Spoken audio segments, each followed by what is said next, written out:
paye un lourd tribut à la France, mais c'est aussi le signe de son intégration. Et la Deuxième Guerre mondiale aussi, au cours de laquelle elle participe activement à la résistance aux occupants italiens et allemands qui ont été chassés de Corse le 5 octobre 1943, 3 jours avant la visite du général de Gaulle à Ajaccio. Tendez bien l'oreille, car le son est mauvais, mais cette archive date du 8 octobre 1943. À la fortune et l'honneur d'être le premier morceau libéré de la France. Il est donc prouvé que la Corse n'a jamais cru à la défaite. Il est donc prouvé que la Corse n'attendait que l'occasion pour se dresser, pour combattre et pour vaincre. Les patriotes de Corse voulaient être eux-mêmes les vainqueurs. 2000 ans d'histoire, Patrice Gélinet.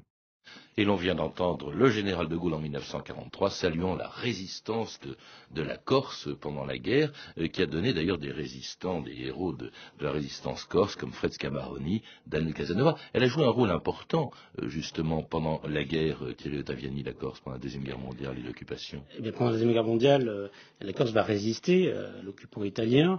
Le mot, les maquisards, le mot maquis, prendre le maquis est une expression corse. Le mot même maquis, qui vient du latin macula, c'est un mot corse et qui va donner le nom donc à la résistance française. Donc c'est pour dire à quel point symboliquement, bien la résistance corse est importante. On la retrouvera d'ailleurs, cette résistance corse, enfin dont elle est saluée par le général de Gaulle, et à ce moment-là, jamais, on peut le dire, la Corse ne s'est sentie aussi française, surtout, dites-vous, après le retour au pouvoir du général de Gaulle en 1958. Il faut dire qu'à l'époque, et pendant toute la durée du XXe siècle, énormément, il n'y a pas seulement des fonctionnaires, il y avait des ministres corses. Tout à fait. L'histoire de Corse a marqué une partie de l'histoire de France, et c'est vrai que résumer brièvement, mais dire que la Corse, eh bien, au lendemain de la Seconde Guerre mondiale, était une Corse gaulliste, même si ensuite, eh bien, il va y avoir un désenchantement de l'État, peu à peu, parce que si la Corse était gaulliste, c'est aussi lié à la politique corse qui est assez particulière. C'est des histoires de clans, c'est des histoires, donc il faut bien comprendre toute cette politique corse pour comprendre comment eh bien, les Corses sont engagés en politique. Et c'est vrai que vous avez une élite corse qui rejoint De Gaulle. Mais même les radicaux corses, comme Paul Jacob, qui est d'ailleurs un grand résistant, seront des gaullistes au départ. En tout cas, la Corse semble si bien intégrée à la République que tout le monde est surpris lorsque, le 21 août 1975, se produisait à Aléria un événement qui allait, dites-vous, marquer le début de 30 ans de violence en Corse. C'est la guerre du vin en Corse, et je ne dis pas cela pour user d'une formule. Un commando de 50 hommes a investi ce matin une cave vinicole appartenant à un rapatrié d'Algérie. D'après les informations qui nous arrivent, il s'agirait de militantes appartenant à l'action régionaliste corse. Deuxième solution, c'est de faire usage de la force. L'assaut me semble maintenant imminent.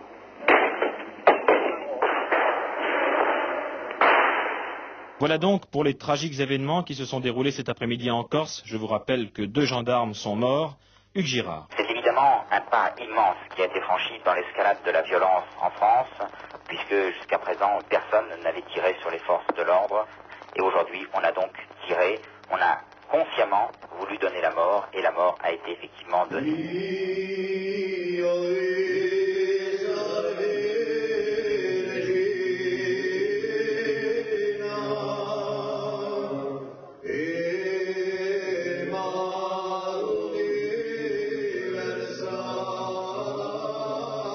C'était le Salve Regina, qui est l'hymne corse, d'ailleurs, ou des nationalistes corses depuis longtemps. Pourquoi d'ailleurs est-ce que c'est un hymne religieux qui est l'hymne de la Corse ou des nationalistes corses? Alors l'hymne des Corses a été adopté en 1735 lors de la révolte des Corses contre les Génois.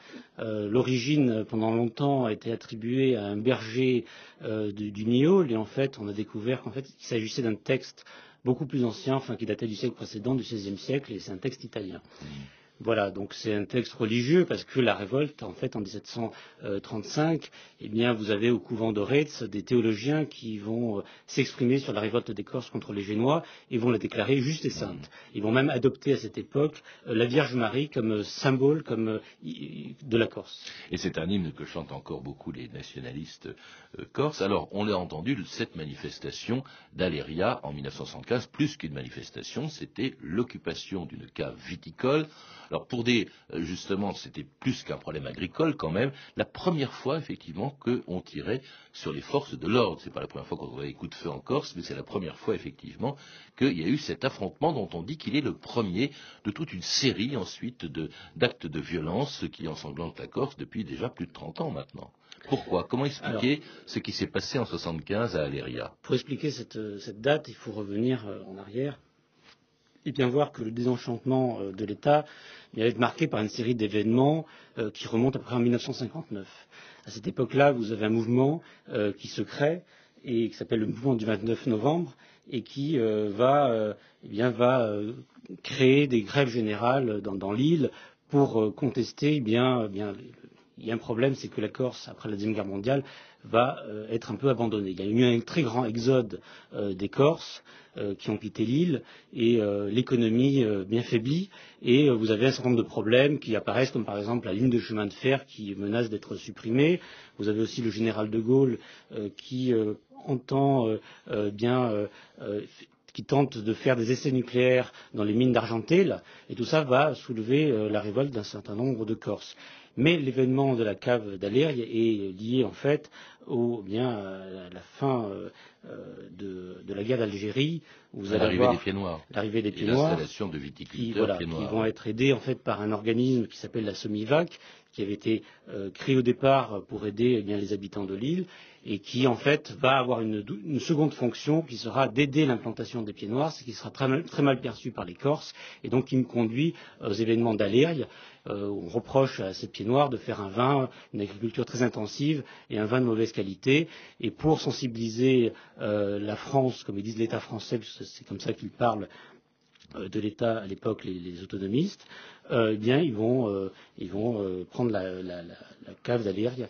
Et ce sera, comme vous le dites, un drame qui sera évidemment des deux côtés, puisque les autonomistes aussi condamneront en fait cette violence. Et au départ, c'était des gens pacifistes. Il faut quand même le rappeler. Oui, enfin, il y a eu 2 morts du côté des forces de l'ordre, voilà.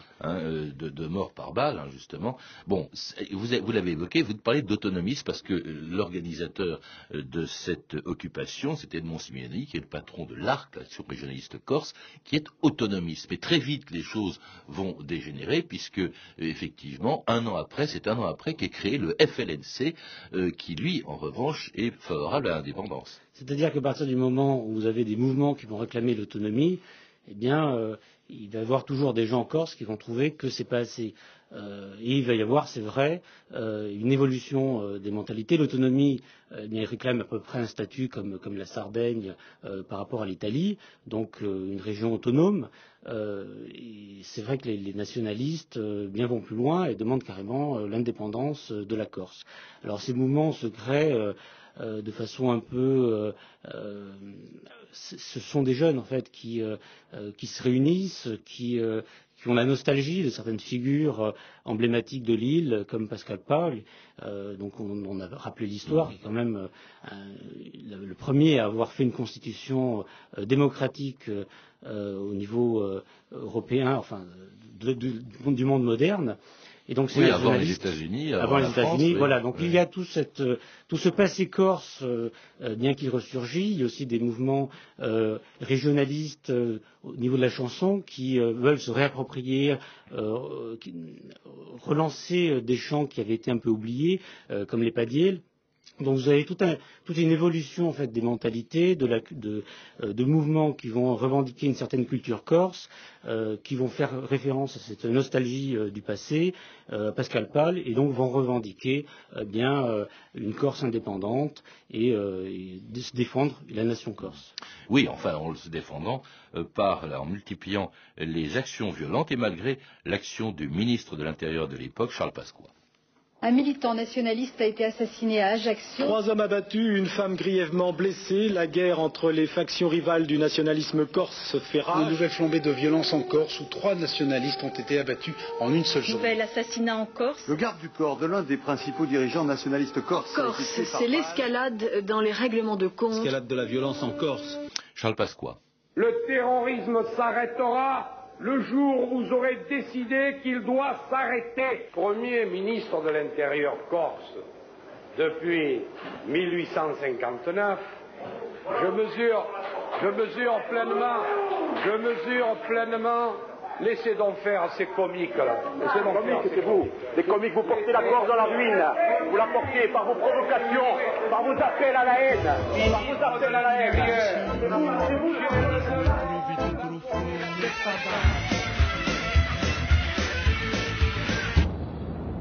Un vrai tango de salariés, on les a jamais retrouvés. Le tango corse, c'est un tango conditionné.